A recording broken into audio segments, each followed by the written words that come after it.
సంక్షోభాల నుంచి అవకాశాలు వెతకడం, ఎలాంటి కష్టాన్నైనా ఇష్టంగా మలుచుకోవడం చంద్రబాబు నైజం. వచ్చాడు వచ్చాడు వచ్చాడు వచ్చాడు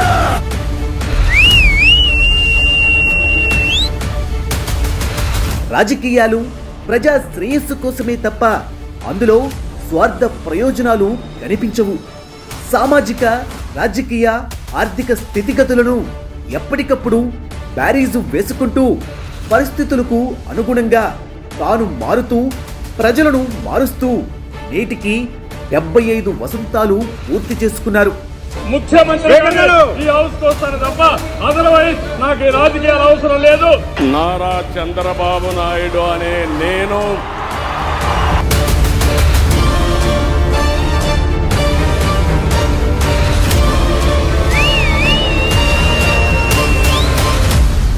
టీడీపీ అధినేత ముఖ్యమంత్రి చంద్రబాబు పుట్టినరోజు నేడు. సాధారణ రైతు కుటుంబం నుంచి వచ్చి దేశ రాజకీయాలలో సీనియర్ నేతగా 40 ఏళ్ల రాజకీయ అనుభవం ఉన్న నేతగా చంద్రబాబు గుర్తింపు తెచ్చుకున్నారు.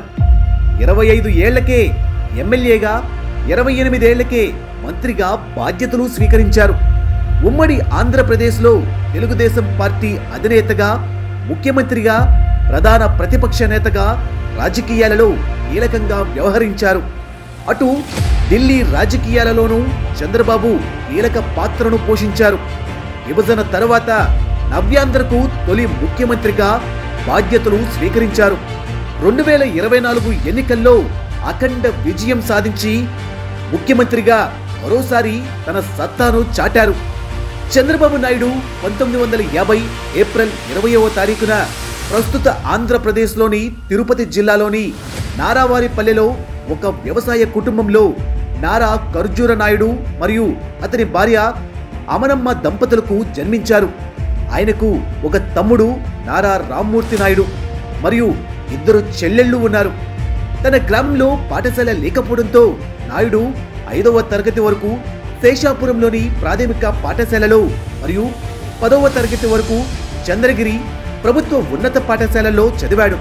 1972లో తిరుపతిలోని శ్రీ వెంకటేశ్వర ఆర్ట్స్ కళాశాల నుండి BA డిగ్రీ పూర్తి చేశారు.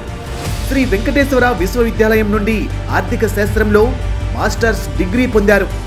1974లో ప్రొఫెసర్ డాక్టర్ DL నారాయణ మార్గదర్శకత్వంలో ప్రొఫెసర్ NG రంగా యొక్క ఆర్థిక ఆలోచనలు అనే అంశంపై PhDపై పనిని ప్రారంభించారు. కానీ PhDని మాత్రం పూర్తి చేయలేదు. తొలి రాజకీయ జీవితంపై తీవ్ర ఆసక్తితో చంద్రబాబు నాయుడు కాంగ్రెస్ పార్టీ నుండి యువతకు 20% కోటా కింద అభ్యర్థిత్వాన్ని పొందారు. ఆయన తొలిసారిగా ఎన్నికల్లో పోటీ చేసి 1978లో 28 సంవత్సరాల వయస్సులోనే చంద్రగిరి నియోజకవర్గం నుండి శాసనసభ్యుడిగా ఎన్నికయ్యారు. ఎమ్మెల్యేగా ఆయన ఆంధ్రప్రదేశ్లో చిన్న తరహా పరిశ్రమల అభివృద్ధి సంస్థ డైరెక్టర్గా కూడా పనిచేశారు. ఆ తరువాత ఆయన టి అంజయ్య ప్రభుత్వంలో సినిమాటోగ్రఫీ మంత్రిగా నియమితులయ్యారు. ఆ సమయంలో ఆయన 28 సంవత్సరాల వయస్సులోనే అతి పిన్న వయస్కుడైన ఎమ్మెల్యేగా మరియు 30 సంవత్సరాల వయసులో అతి పిన్న వయస్కుడైన మంత్రిగా అవతరించారు. మంత్రి అయిన తరువాత ఆయన తన PhD కార్యక్రమాన్ని కొనసాగించలేకపోయారు. సినిమాటోగ్రఫీ మంత్రిగా చంద్రబాబు నాయుడు ఆ సమయంలో తెలుగు సినిమా రంగంలో అగ్రగామిగా ఉన్న ఎన్టీ రామారావుతో పరిచయం ఏర్పడింది.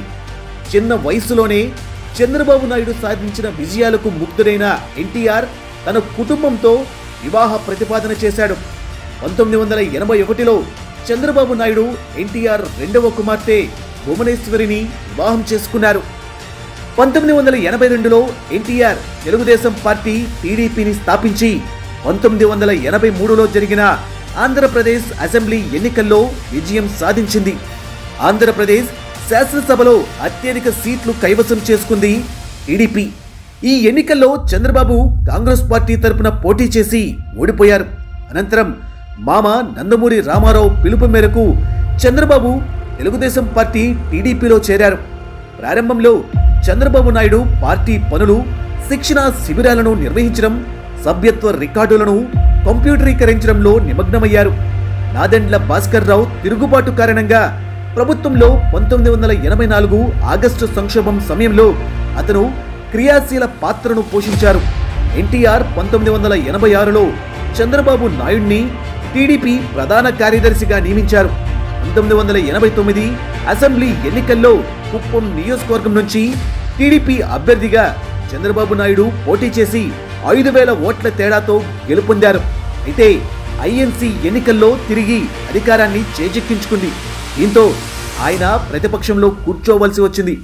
మరోవైపు ఎన్టీ రామారావు అతన్ని టీడీపీ సమన్వయకర్తగా నియమించారు. ఆ హోదాలో అతను అసెంబ్లీలో ప్రధాన ప్రతిపక్ష నేతగా వ్యవహరించారు.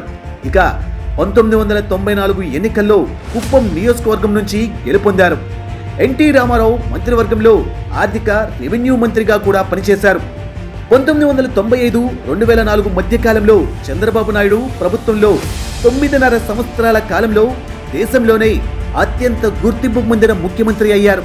ఆయనను హైటెక్ ముఖ్యమంత్రి మరియు ఆంధ్రప్రదేశ్ ఇంక్ CEO అని రకరకాలుగా అభివర్ణించారు. రాష్ట్ర స్థాయిలో ఆర్థిక సంస్కరణల పట్ల ఆయన నిబద్ధత విస్తృత దృష్టిని ఆకర్షించింది. పాలనలో సాహసోపేతమైన సంస్కరణలను ప్రారంభించాలనే ఆయన నిబద్ధతకు ముగ్ధుడైన ప్రపంచ బ్యాంకు 1997లో రాష్ట్రానికి సుమారు 5,000 కోట్ల రూపాయల రుణాన్ని అందించింది. ఆర్థిక పునర్నిర్మాణం కోసం ప్రపంచ బ్యాంకు నుండి నేరుగా రుణం పొందిన భారతదేశంలో ఆంధ్రప్రదేశ్ మొదటి రాష్ట్రంగా అవతరించింది. చంద్రబాబు నాయుడు స్విట్జర్లాండ్లోని దావోస్లో జరిగే ప్రపంచ ఆర్థిక వేదిక సమావేశాలకు క్రమం తప్పకుండా హాజరయ్యారు. అక్కడ ఆయన ప్రపంచవ్యాప్తంగా పరిశ్రమ ప్రముఖులతో సంభాషించారు. న్యూయార్క్ టైమ్స్ ఆయనను భారతదేశంలోనే కాకుండా అభివృద్ధి చెందుతున్న దేశాలలో అత్యంత ఆశాజనకమైన స్థానిక నాయకులలో ఒకరు అని పేర్కొంది.